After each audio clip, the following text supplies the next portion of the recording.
자, 오늘 본문은 시편 84편 1장에서 12절 말씀입니다. 시편 84편 1절에서 12절 말씀 한 절씩 교독하시겠습니다. 제가 먼저 읽겠습니다. 만군의 여호와여, 주의 장막이 어찌 그리 사랑스러운지요. 내 영혼이 여호와의 공정을 사모하여 쇠약함이여, 내 마음과 육체가 살아계시는 하나님께 부르짖나이다. 나의 왕 나의 하나님, 만군의 여호와여, 주의 제단에서 참새도 제 집을 얻고 제비도 새끼들 보금자리를 얻었나이다. 주의 집에 사는 자들은 복이 있나니 그들이 항상 주를 찬송하리이다. 주께 힘을 얻고 그 마음에 시온에 데려가 있는 자는 복이 있나이다. 그들이 눈물 골짜기로 지나갈 때에 그곳에 많은 샘이 있을 것이며 이른 비가 복을 채워 주나이다. 그들은 힘을 얻고 더 나아가 시온에서 하나님 앞에 각기 나타나리이다. 만군의 하나님 여호와여, 내 기도를 들으소서. 야곱의 하나님이여, 귀를 기울이소서. 우리 방패이신 하나님이여, 주께서 기름 부으신 자의 얼굴을 살펴보옵소서. 주의 궁정에서의 한 날이 다른 곳에서의 첫날보다 나은즉, 악인의 장막에 사는 것보다 내 하나님의 성전 문지기로 있는 것이 좋사오니. 여호와 하나님은 해요 방패이시라. 여호와께 은혜와 영화를 주시며 정직하게 행하는 자에게 좋은 것을 아끼지 아니하실 것임이니이다. 만군의 여호와여, 주께 의지하는 자는 복이 있나이다. 아멘. 자, 오늘 본문은 노래하는 사람 고라라는 사람의 자손의 시입니다. 자, 1절 만군의 여호와여, 주의 장막이 어찌 그리 사랑스러운지요 라고 시작을 합니다. 지금 시인은 성전을 생각하고 있습니다. 시인의 눈에는 하나님이 거하시는 성전이 사랑스럽게 보이는 것 같습니다. 이는 단순하게 외적인 아름다움에 국한되는 것이 아니겠죠. 성전 그 자체를 정말 좋아하는 것 같습니다. 2절을 보면 성전을 사모하는 마음을 표현하는데요. 그 마음이 넘쳐나 마음과 육체가 하나님께 부르짖나이다 라고 표현되어 있습니다. 보통 기도할 때 부르짖다 라는 표현을 많이 쓰는데 여기서 부르짖다는 표현이 문맥상 조금 애매합니다. 하지만 원문으로 보면 의미가 확실해지는데요. 기뻐하며 소리치다 라는 의미로 볼 수 있습니다. 성전에 대한 사모함이 너무나 커 저절로 기쁨의 노래가 터져 나온 것 같습니다. 우리는 무언가를 정말 좋아하게 되면 사소한 것까지 놓치지 않게 되는데요. 시인은 주의 장막에서 무언가가 눈에 들어옵니다. 3절 제단에 둥지를 짓고 살고 있는 참새와 제비를 발견합니다. 무심히 봤다면 절대 발견할 수 없었겠지요. 주의 장막이 얼마나 좋았으면 이렇게 사소한 것까지 눈에 들어오게 되었을까요? 시인은 성전에서 사는 참새와 제비들이 무척 부러웠을 것 같습니다. 자, 이어 4절 주의 집에 사는 자들이 복을 받았다고 합니다. 그러나 실제로 주의 집이 거처인 사람은 없기 때문에 이것은 영적으로 하나님과 동행하며 살아가는 사람들의 어떠한 상태, 즉 복을 받은 상태로 정의 내리고 싶은 것 같습니다. 이러한 사람들은 하나님의 복을 항상 누리며 살기에 항상 찬송할 수밖에 없는 것입니다. 주의 집에 사는 사람은 바로 시인 자신입니다. 5절. 복이 무엇인지를 아는 시인은 주로부터 힘을 얻습니다. 이어 시온의 대로가 나오는데요. 시온에 성전이 있습니다. 성전으로 가는 길은 여기서 큰 길, 대로라고 표현되어 있습니다. 하나님께로 향한 길, 하나님께로 갈 수 있는 길입니다. 이미지상으로는 잘 닦여지고 걷기 편한 인상을 주는데요. 이렇게 생각해도 틀리지는 않습니다. 그런데 70인역을 비롯해서 다수의 번역본에서는 언덕길로 해석을 하고 있습니다. 그러면 시온 성전으로 가는 언덕길로 해석이 될 수도 있습니다. 이는 단순히 성전에 가는 길을 표현하고자 한 것이 아니라 하나님과 함께 걷는 길, 하나님과 동행하는 삶에서 필연적으로 만나는 언덕, 고통의 시간을 의미합니다. 여기서 나의 실수나 사사로운 정욕에 이끌려 초래한 죄로 인해서 인한 고통은 여기에 해당되지 않는다고 보시면 됩니다. 성경 안에서 대표적인 예로 욥의 고난과 같은 사건을 의미합니다. 욥의 고난은 우리의 삶 속에서 다양한 형태로 하나님과 동행하는 자들에게 반드시 찾아오는, 즉 하나님의 섭리 안에서 하나님이 일으키시는 폭풍 같은 시간을 거치게 됩니다. 대로에 대해 다시 정리를 하자면 하나님을 향해 가는 여정에 큰 길을 열어두신 건 맞지만 하나님께서 우리의 믿음에서 반드시 필요한 폭풍 같은 시간을 주신다는 것입니다. 자, 믿음의 여정에서 이런 고난, 고통을 만났을 때 울지 않는 사람이 있을까요? 그렇지 않습니다. 아니, 그럴 수 없습니다. 눈물의 잔이 채워져야 끝나기 때문입니다. 시인은 이 고통의 시간을 눈물의 골짜기를 지난다라고 표현을 하고 있습니다.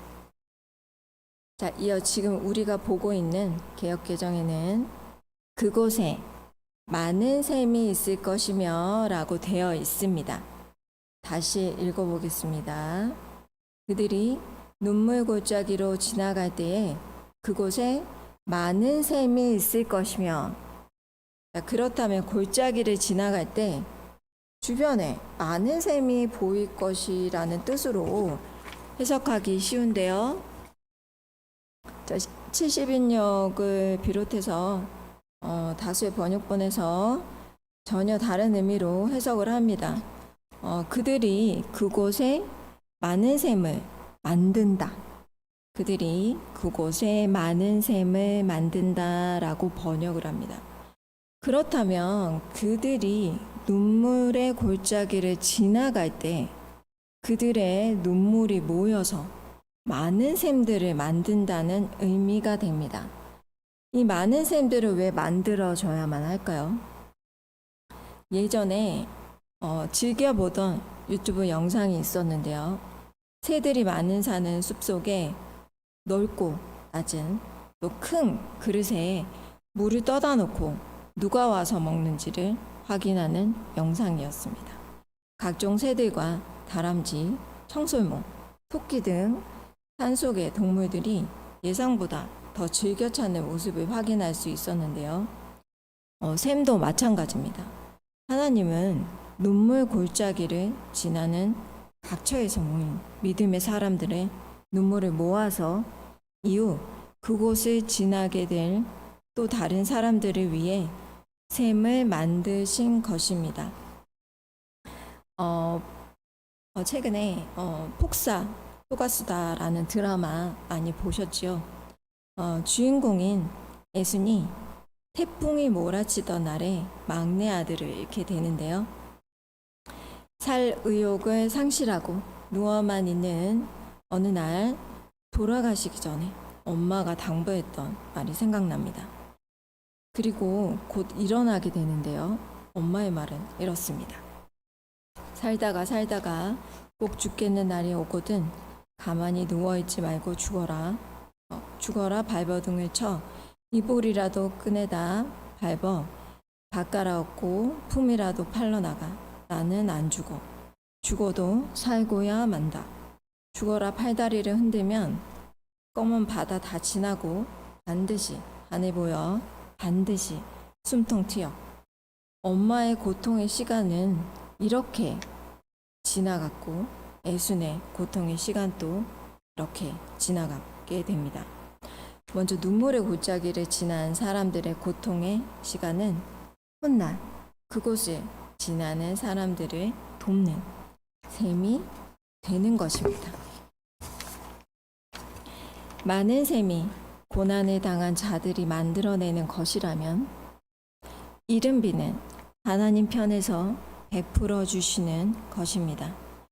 이른 비는 10월 하순에서 12월 하순에 내리는 비를 말하는데요.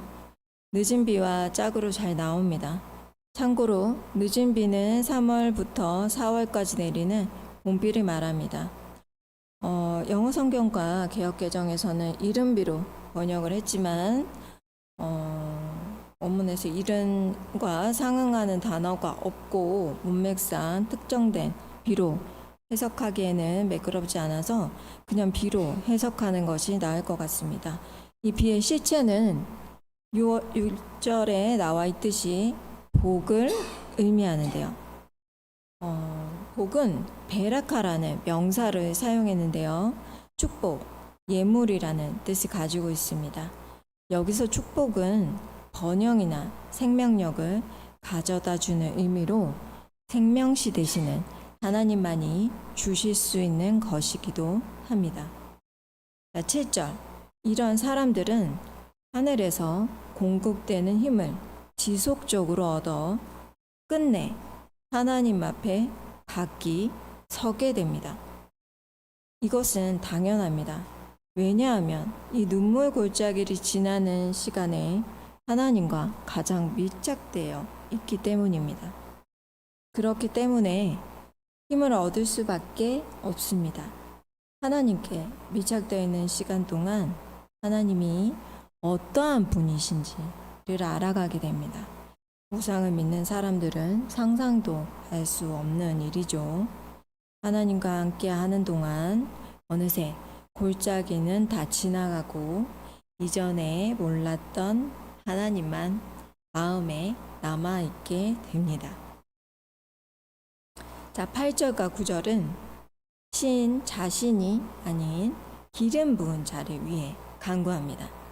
기름 부은 자는 보통 왕이나 선지자 그리고 대제사장들을 말하는데요.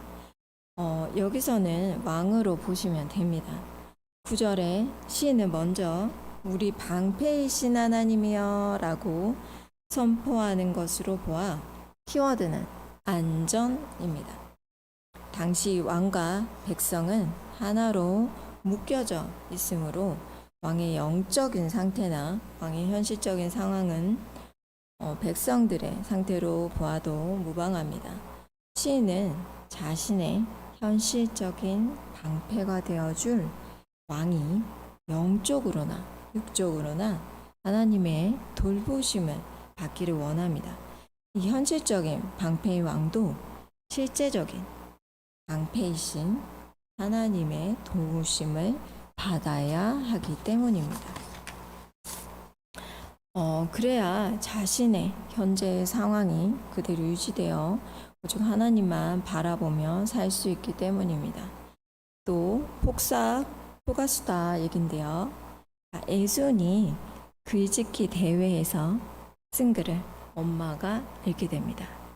엄마는 매일 바닷가에 나가 전복을 캐서 백환을 삽니다. 이 일은 몸이 아파도 계속되는데요. 그런 엄마가 안쓰러운 애수는 자신이 백환을 주고 엄마의 하루를 사고 싶다고 합니다.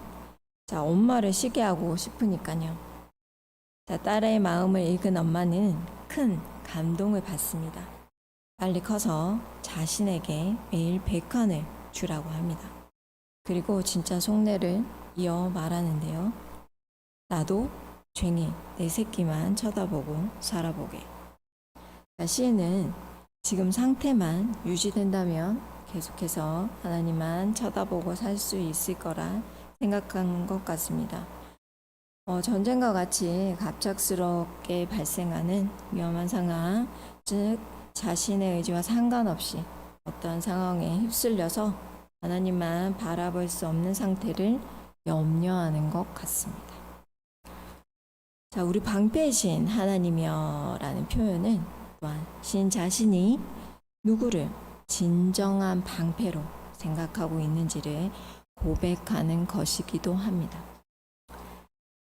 네, 다음 10절은 단순하게 해석하시면 됩니다. 예전에 유행했던 질문이 하나 있는데요. 아주 오래됐는데 짧고 길게 살래? 굵고 짧게 살래? 라는 질문입니다. 이와 뉘앙스가 비슷하다고 보시면 되는데요. 하루밖에 못 살더라도 주의 곁에 있고 싶고 온갖 궂은 날씨 속에서 살더라도 악인의 안락한 장막에 사느니 정전문지기가 되어 주의 곁에 머물고 싶다는 의미입니다. 네, 11절에서 하나님은 해로 묘사되고 있습니다. 낮에 해가 떠 있는 동안 내는 어둠은 조금 더 끼어들 틈이 없습니다. 요한복음 11장 9절에서 예수님은 낮이 12시간이 아니냐 사람이 낮에 다니면 이 세상에 빛을 보므로 실족하지 아니하고 라고 하신 적이 있습니다. 이 빛 자체이신 예수님 자신을 가리키는 것인데요. 하나님이 해, 즉 빛 자체이시니 영원한 빛을 섬기며 하는 이는 자신이 가는 길이 뚜렷이 보이므로 실족함이 없을 것입니다. 여호와는 방패십니다. 좀 전에 방패는 안전을 의미한다고 했는데요.